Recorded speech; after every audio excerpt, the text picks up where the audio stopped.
Ange Prisca Denzo, c'est mon compte YouTube et désormais vous avez ma page officielle Facebook qui est Ange Prisca, le blog. Bienvenue sur mes différentes plateformes de communication. Alors je suis là sur les réseaux sociaux pour aider ma communauté à changer son système de pensée. Si vous aimez mes vidéos, mes parutions, likez, mettez le petit pouce, ça ne vous coûte absolument rien. Abonnez-vous si ce n'est encore fait pour ne pas rater les prochaines parutions. Et puis, on est parti pour un autre sujet qui va sûrement aider des personnes parmi vous à voir la vie autrement. Vous savez, le changement de système de pensée, c'est important pour l'évolution, l'émergence d'une nation. Aucune nation dans le monde, vous voyez toutes les grandes nations que vous voyez là, les grandes puissances là. Aujourd'hui, la Chine est première dans le monde. Vous pensez que c'est parti d'où? Les Chinois ont changé leur système de pensée. Dans les années 1950, les Chinois faisaient beaucoup d'enfants. Ils avaient même mis en place une politique pour faire beaucoup d'enfants, pour avoir la main d'œuvre dans les champs. 20 ans plus tard, dans les années 70, 71, 72, ils ont compris que cette politique-là avait un problème parce que ils commençaient à devenir trop nombreux pour les ressources du territoire. Donc, ils ont établi la politique de l'enfant unique. Pendant 30 années, plus de 30 ans, l'État chinois a imposé la politique de l'enfant unique. Ça leur a réussi. Hein? Aujourd'hui, vous voyez, les Chinois sont premiers dans le monde. Là. Ils ont changé leur level. On n'est pas Chinois, c'est des bosseurs. C'est des gens qui ne sont pas distraits. Nous, les Noirs, ce qui nous fatigue là, on aime la distraction. Les Africains, tout ce qu'on aime, c'est Facebook, c'est la télévision, les maquis, les femmes, les maîtresses, les hommes, le sexe, l'alcool, tout ce qui est distraction, tout ce qui nous éloigne de nos objectifs de vie. Ça, c'est les Noirs. Je vais vous expliquer une chose. Si on ne change pas cette mentalité-là, on ne va pas évoluer. Hein. Les autres peuples là vont toujours nous dominer, vont toujours nous commander. Et puis nos enfants vont toujours mourir dans l'océan pour venir travailler ici. Je vous dis la vérité. Il faut qu'on change notre mindset. Si avant, on avait besoin de faire beaucoup d'enfants, aujourd'hui, ce n'est plus le cas. Parce que la vie coûte très cher. Donc, on réadapte nos habitudes aux réalités du moment. C'est ça le mindset. Le mindset, c'est cette capacité que l'humain a à se réadapter et à se réformater. Selon que nous sommes dans une période X ou Y. C'est ça le système de pensée. Et Dieu nous a créés comme ça. On a de la matière grise. Nous ne sommes pas les animaux. C'est les animaux qui ne changent pas. Les animaux, là, ils sont restés statiques. Mais l'être humain connaît un changement parce qu'on est doté du bon sens, de l'intelligence et de la sagesse.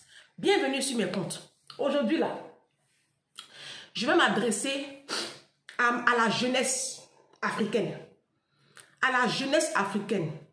À mes jeunes filles. À mes petites sœurs, parce que moi j'ai 41 ans, à mes filles même. En Afrique, là, vous savez, enfant, vite. C'est parce que moi-même, j'ai un autre système de pensée que j'ai fait mon enfant à 35 ans. Et puis j'ai un seul enfant. Et puis j'ai attaché mes trompes. Ça ne m'intéresse plus d'en avoir d'autres. Ça ne m'intéresse plus. Moi, ça ne m'intéresse plus. Voilà. J'ai d'autres défis à relever. Pour moi, la réussite d'une femme, ça ne se cantonne pas à sa faculté d'être mère porteuse ou d'avoir 2-3 enfants. Moi, mon bonheur, je ne le retrouve pas dans le nombre de mes enfants. Je le retrouve ailleurs. Vous comprenez? Voilà. Donc, bref, je vais m'adresser aujourd'hui à la jeunesse, à mon jeune frère, si tu écoutes cette vidéo, à ma petite soeur, à mes nièces, à mes neveux. Hein? Parce que, ayant 41 ans, il y a des filles de 20 ans qui écouteront cette vidéo. Tu es ma fille, ma chérie. Cette vidéo-là, c'est pour toi. Vous, les parents qui écoutez cette vidéo, faites passer ça à vos jeunes adolescents. Ça va beaucoup les aider. Vous comprenez? Je vais parler aujourd'hui du danger du sexe.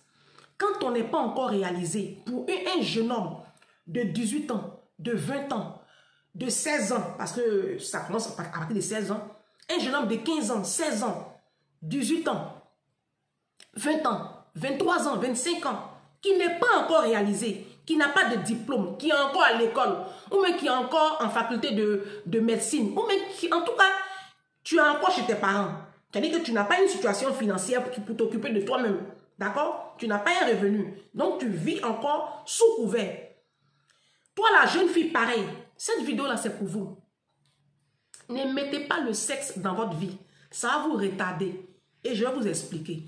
Quand on parle comme ça, là, il y a des gens qui vont commencer à venir sous mon poste pour dire, voici une autre KS Bloom. Voici les chrétiens évangéliques, là. Ils sont là, chasteté. Après, il y a un scandale sur vous. Hey! Scandale qui est sur KS Bloom, là, c'est mon fils. KS Bloom, là, c'est mon chouchou même. Ceux qui me connaissent savent que c'est mon bébé You. Je l'appelle bébé Youyou. Voilà. Lui, je lui ai dit, mon petit, faut rester fort.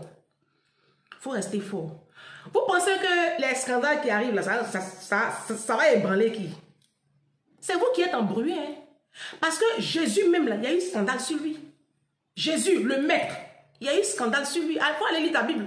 Jésus mangeait avec des prostituées. Jésus mangeait avec des femmes de mauvaise vie. Jésus même là, à l'époque là, après il était sur la terre encore, il y a 2000 ans en arrière là, on l'accusait de sortir avec Marie de Magdala, une femme de qui il a enlevé 7 démons. Il a aimé cette femme. Il a tellement aimé que quand il est ressuscité le dimanche de la Pâque là, c'est à cette femme là qu'il est apparu pour la première fois. Et c'est à Marie de Magdala là, qu'on appelle Marie-Madeleine là, c'est à elle qu'il a donné la lourde charge d'aller dire à ses apôtres qu'il est ressuscité, qu'il est vivant. Précédez-moi en Galilée. Ce Jésus-là, il y a eu scandale sur lui. On l'accusait de coucher avec Marie de Magdala. Donc, vous ne dites rien même. La Bible dit, les scandales vont arriver. Dans l'église, là, sur les hommes de Dieu, sur les hommes politiques, il y a des scandales qui vont arriver sur les gens. Mais malheur à celui par qui ces scandales-là arriveront. Ta vie qui tourne en dirait toupie et puis tu ne sais pas où tu t'en vas et puis tu ne comprends pas là. C'est parce que tu ouvres ta bouche là pour mettre sur les serviteurs de Dieu. Continuez. Cherchez pas à bâtir votre vie. Hein. Ouvrez votre bouche dans l'affaire des gens. Vous ne connaissez ni les tenants, ni les aboutissants d'une situation, mais c'est vous qui êtes dans vos salons. C'est vous qui êtes au téléphone en train de calomnier. Les Africains, oh, je ne sais pas si on va y arriver. Hein. Pourtant, vos vies sont misérables. Ta vie là, on dirait brouillon de devoirs de philosophie. Tu n'as pas encore fini de gérer ça. Mais tu es sur la vie de KS Bloom. C'est que KS Bloom a réalisé là. Le 100e, tu n'as pas encore réalisé. Tu ne lui arrives même pas à la cheville. Donc ferme-la et puis avance. La vidéo là, je m'adresse ici à mes petits frères. Le danger du sexe. Les gens ont dit, oh, nous on exagère. Nous les chrétiens évangéliques là, on exagère. Moi je vous ai déjà dit que moi j'affirme ma foi en Christ. Je n'ai pas honte. Si ça te dérange, tu quittes sur ma page. C'est tout. J'affirme ma foi. Vous qui trouvez que nous, on exagère parce que nous, on parle du danger du sexe là. Toi-même, tu es dans le sexe là. Tu as eu quoi dedans? Les hommes là, ils viennent, ils couchent avec toi, ils s'en vont. Ils couchent avec toi, ils s'en vont. Ils couchent avec toi, ils s'en vont. Il n'y a pas un qui t'a encore demandé en mariage. Je mens. Tu es dans le concubinage, ça fait combien d'années? Le monsieur là, il te met ici, il te met là-bas. Vers la fin même, c'est toi qui vas les payer ta propre dot. Je mens. Je parle à mes petits frères. Vous qui avez réussi votre vie là, c'est pas pour vous la vidéo là. C'est pour les jeunes gens, les jeunes, les adolescents, les jeunes filles, les jeunes... Mon petit frère, ma petite soeur, il faut m'écouter. Moi là, je donne bon conseil, c'est gratuit. Le sexe là, c'est dangereux. Pour une personne qui n'est pas encore construite, qui n'est pas mariée, c'est un danger. Ça va t'éloigner de tes objectifs de vie et ça va bousiller ta vie. Nous là, vos moments là, nos vies là, ça doit être votre brouillon. Parce que la vie là, il n'y a pas son brouillon. La vie là, il n'y a pas son brouillon. Maintenant, vous qui trouvez qu'on exagère là, vous n'avez rien dit. Parce que toi mon frère, tu trouves que j'exagère. À la fin du mois, dès que tu as ton salaire net, tu es dans le maquis. En train de claquer les sous du ménage. Tu es dans le maquis avec les petites sorcières, les chizas, les femmes maîtresses. Alors que ton loyer n'est pas encore payé. Tes enfants ne sont pas encore totalement scolarisés. Leurs fournitures ne sont pas encore payées. Ta fille n'a pas de calculatrice. Ta fille, elle n'a pas de calculatrice. Ton fils te demande un ordinateur. Tu n'as pas. Mais tu es dehors, dans les hôtels. Toi, tu n'exagères pas. Toi, tu es dans l'hôtel à une femme. Une petite fille qui pourrait être ta fille ou ta nièce. Tu es un pédophile. Toi, tu n'exagères pas. Toi, le monsieur, tu passes ton temps à te masturber dans la salle de bain là. Alors que tu as une femme dans ta maison là. Mais tu trouves que cette femme-là n'est plus à ton goût. Toi, tu n'exagères pas, tu es un sorcier. Quand tu t'en fais enfant dehors, matin, midi, puis tu ramènes à ta pauvre femme pour élever là. Toi, tu n'exagères pas. Toi, tu n'exagères pas. Hein? Tu es assis devant un match de football. Du matin au soir, en train de regarder un match de football. Alors que tu peux te lever aussi et puis donner un coup de main aux devoirs des enfants. Les devoirs des enfants ne sont pas faits. C'est toi qui es assis devant un match de football. Toi, tu n'exagères pas. Vous n'exagérez pas. Hein. Vous qui couchez avec les filles, ça et là, vous êtes incapable de rester fidèle à une femme là. Vous n'exagérez pas. Hein? Toi, tu n'exagères pas. Toi, la madame, qui va te mettre sous mon poste pour dire que moi, j'exagère. Oh, les chrétiens évangéliques, là, ils exagèrent. Voici une encore ici. Hey! Depuis le matin, tu t'es levé. Depuis ce matin, tu es sur Facebook. Tu es devant Telenovelas. C'est toi qui es devant clip des artistes congolais. Tu vas écouter tous les blogs de Facebook en train de t'abrutir alors que tu es nul. Tu n'as aucune formation professionnelle. Tu as quitté l'école depuis 1800. Tu ne sais même pas rédiger un courrier. Tu ne sais même pas faire tu ne sais pas taper un CV. Tu ne sais rien faire. Rien. Tu n'as aucune formation professionnelle. Tu n'as pas un permis de conduire. Tu n'as rien. Tu es assis là comme ça. Donc, tu penses que foyer où tu es assis là, tu es arrivé comme ça. Pour toi, le mariage, c'est... Tu as eu ton refuge comme ça. Hein? Resto du cœur. Tu es dans le resto du cœur comme ça. Toi, tu n'exagères pas. Ta maison est sale. La chambre de tes enfants là, on ne peut pas récupérer. On rentre dans ta cuisine, même on ne peut pas boire de l'eau. Va faire ton ménage. Avant de venir dire sous mon poste que moi j'exagère. Va déjà prendre ta douche, va faire ton ménage et il faut faire les devoirs à tes enfants. Et puis va donner une éducation correcte à tes enfants avant de venir dire que nous on exagère. Moi je ne vous comprends pas. C'est que vous n'arrivez pas à réaliser là. Quand les autres réalisent là, encouragez-les. Pourquoi vous les Africains là, vous ne savez pas élever les gens? Tout ce que vous savez faire c'est rabaisser. Vous les Noirs là, tout ce que vous savez faire c'est détruire. Vous savez détruire avec votre bouche, détruire avec vos mauvaises pensées. C'est ce système de pensée-là qu'il faut qu'on change. Alors, mes jeunes frères, mes jeunes soeurs, ceux qui trouvent que nous on exagère là, laissez-les. Allez voir leur vie.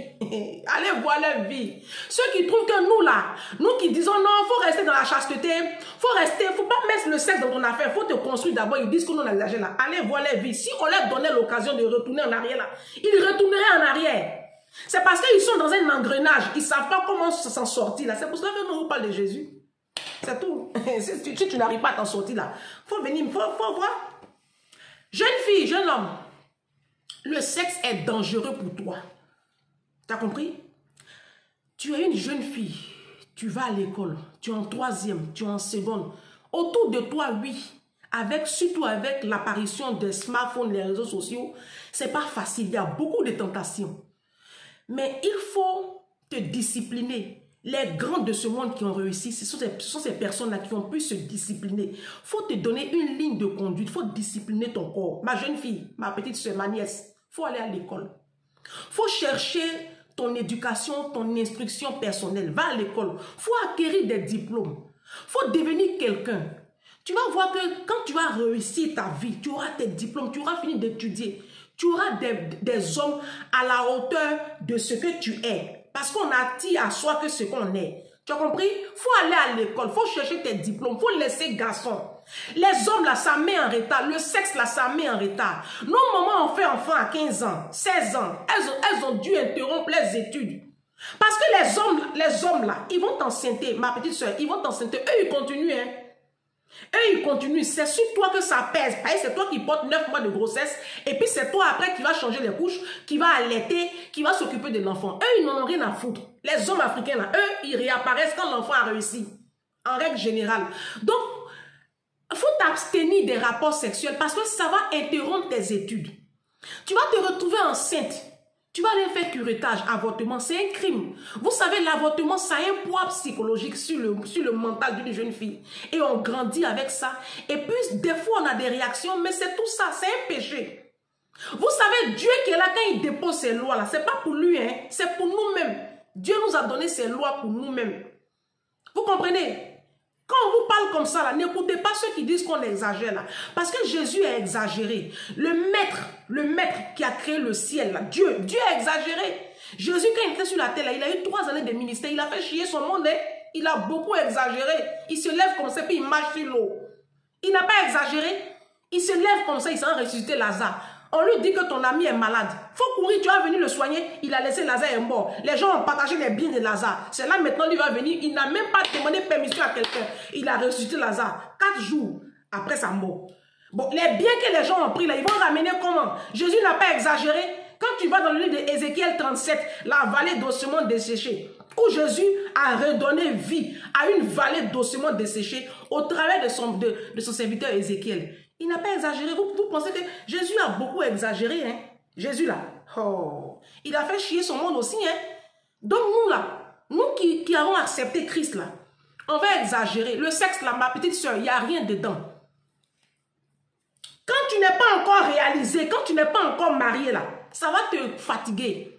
Ça va te détourner de tes objectifs. Parce qu'il y a une puissance dans les rapports sexuels. Vous pensez, Dieu là, il n'est pas bête, hein? Dieu que vous voyez là, s'il a ce petit membre là, s'il allait mettre ça entre nos cuisses là, il a caché ça là-bas en bas de nous. Il sait pourquoi. Sinon Jésus pouvait mettre le sexe ici. Jésus là, il pouvait mettre le sexe ici. Il a mis ça entre les jambes et puis il a caché. Il sait pourquoi. Jeune homme, toi qui m'écoutes, vous savez très bien que l'homme n'a pas été créé comme la femme a été créée.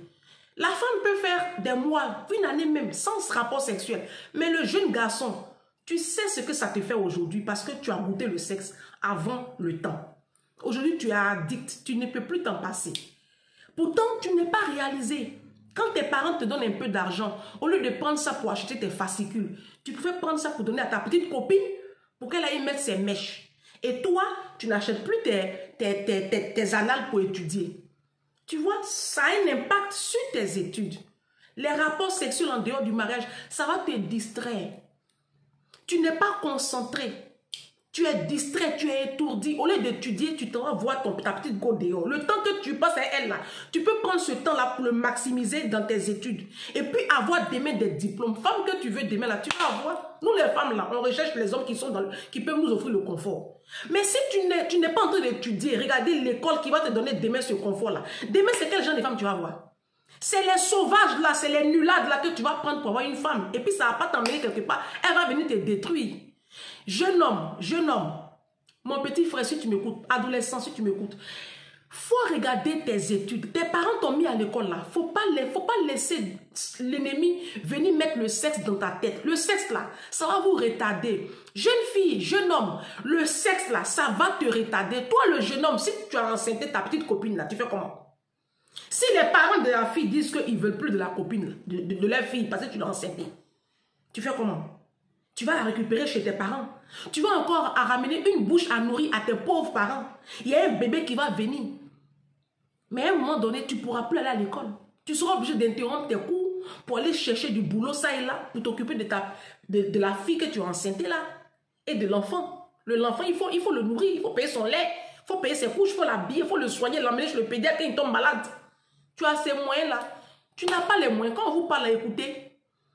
Écoutez. Écoutez, ma petite soeur, il faut aller à l'école. C'est comme ça.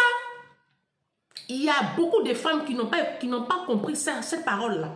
Et puis aujourd'hui, elles ne sont pas allées à l'école, elles n'ont pas de niveau d'études, elles n'ont pas de diplôme. Et puis n'importe qui vient leur parler de polygamie. Vous pensez que si tu penses que si toi, une jeune fille, tu es allée à l'école, tu as étudié, tu es accompli. Tu penses qu'un imbécile va se lever là-bas pour te parler de polygamie? Garçon, même pour te tromper, il va réfléchir.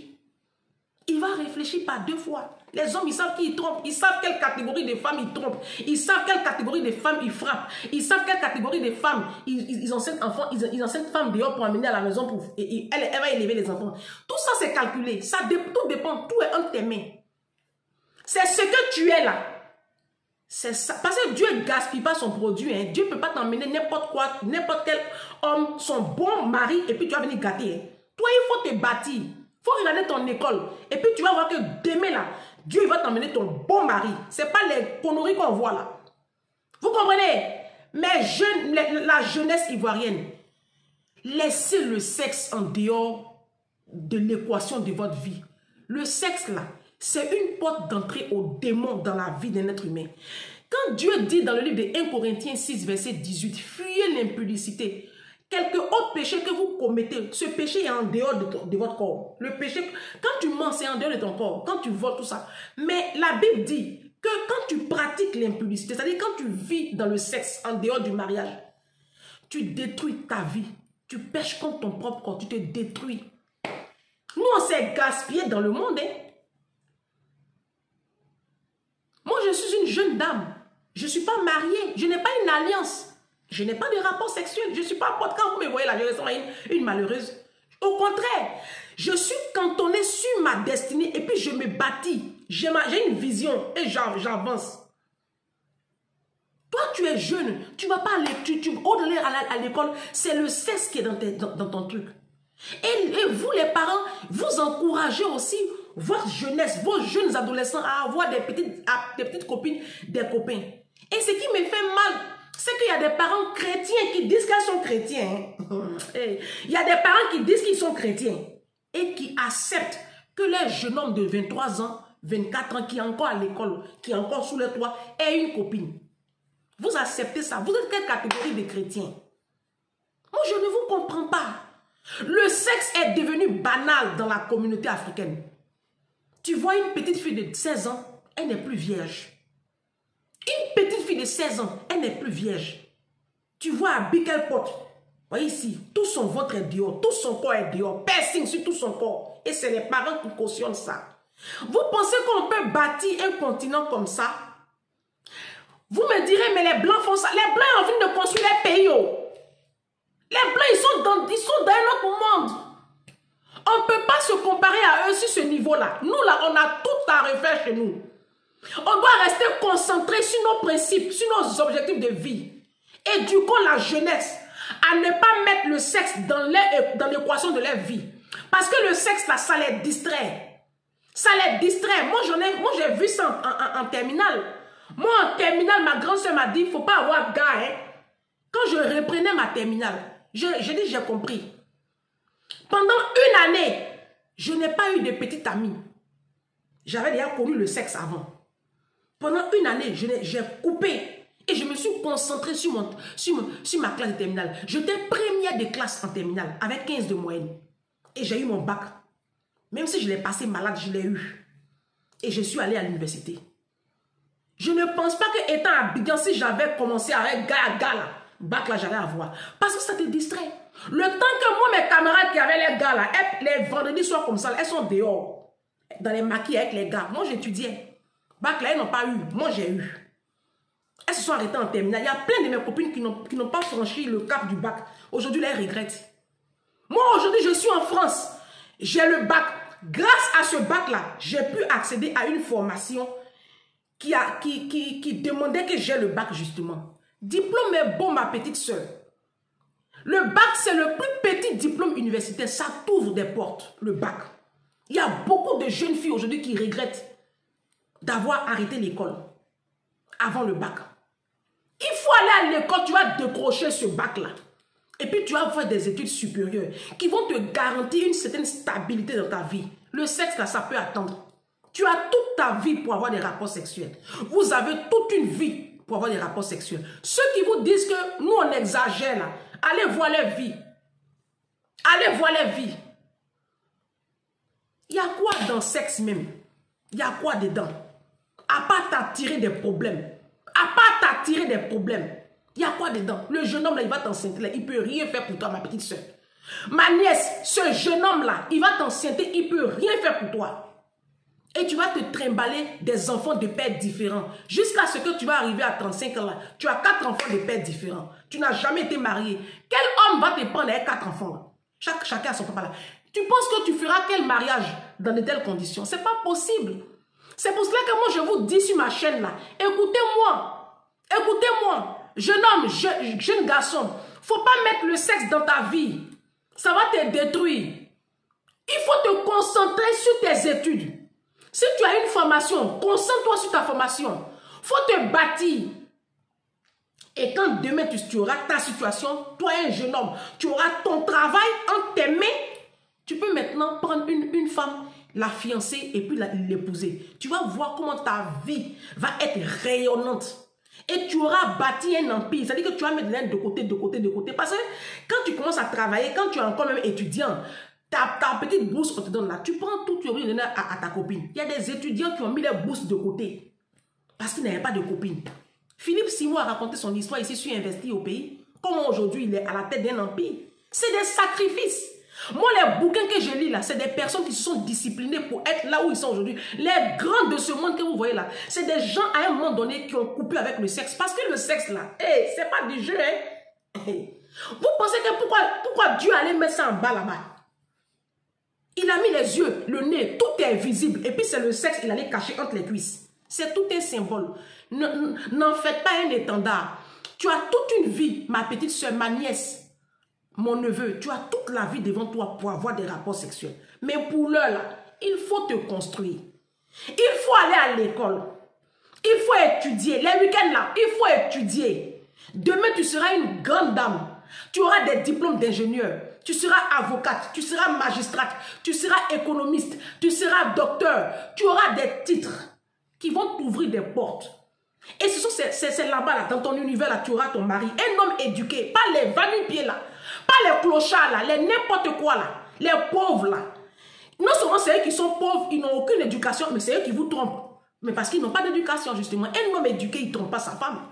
Donc, toi, tu auras un homme éduqué, un homme qui va te valoriser, qui va te donner qui va te donner, de la visibilité. Parce que l'homme, c'est ça.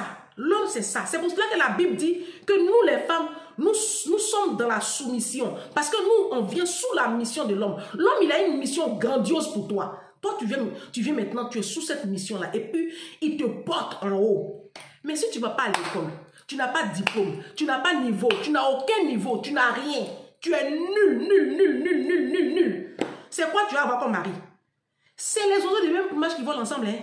Aujourd'hui, là, tu ne verras pas un ingénieur épouser une femme qui n'a pas bac. Hein? Ça n'existe plus aujourd'hui. Oh, je vous dis ça. Les bons maris, vous cherchez là. Toi-même, est-ce que tu es une bonne femme? Il faut aller à l'école, il faut t'éduquer, il faut t'instruire. Comme ça, demain, tu es une intellectuelle. C'est tellement important pour une femme. Pour un homme. Aujourd'hui, là, c'est important. Cette vidéo est déjà assez longue. Partagez-les autour de vos jeunes, de vos petits frères. Dites à vos petits frères qu'ils ont toute la vie devant eux pour avoir des rapports sexuels. Dites à vos filles qu'elles ont toute la vie devant elles pour avoir des rapports sexuels. Et puis pour vous, les familles chrétiennes, pour vous les chrétiens, parlez de Jésus à vos petites filles. Parlez de Jésus à vos petits garçons. Parce que nous sommes à la... Le monde c'est devenu bizarre, hein? Le monde est devenu bizarre. C'est quoi on appelle sexe? C'est quoi on appelle sexe? Nous, on a dormi dedans, on s'est réveillé dedans. On est où aujourd'hui? Nulle part. Ça retarde. Ça va te bousiller la vie. Il faut te concentrer sur ta vie, sur ta destinée. Il faut te construire. Quand tu seras construite demain, là, ma petite nièce, quand demain tu seras construite, mari que tu veux, là, tu vas avoir. Toi-même, tu vas trier. Parce que tu es quelqu'un. C'est parce que vous êtes affamé. Vous n'avez rien. Que vous prenez le premier parvenu, vous déposez à côté de vous, et puis vous emmerdez le monde que vous êtes marié. On se dit à bientôt pour une prochaine vidéo. Et restez concentrés. Vous comprenez? Restez concentrés. La concentration, la discipline et la concentration, plus le travail acharné et puis la foi, ça transforme une destinée, ça transforme une vie. Tu peux être issu d'une famille pauvre et puis demain commander aussi le monde. Être quelqu'un. On va parler de toi aussi. Mais ça commence par une certaine discipline. Il faut discipliner ta vie. Il faut enlever le sexe dedans. Il faut enlever le rapport sexuel dans ta vie. Tu n'es pas encore quelqu'un. Il faut enlever. Il faut te concentrer sur tes études, sur ta formation, sur ton épanouissement pour être quelqu'un, une jeune fille, un jeune homme bien aimé. Et puis après, tu prends ton conjoint, ta conjointe, et puis vous vous mariez, et puis vous avez vos rapports sexuels. Ça là, Dieu est d'accord avec ça. Il va vous bénir jusqu'à temps que tu as refusé bénédiction. À bientôt.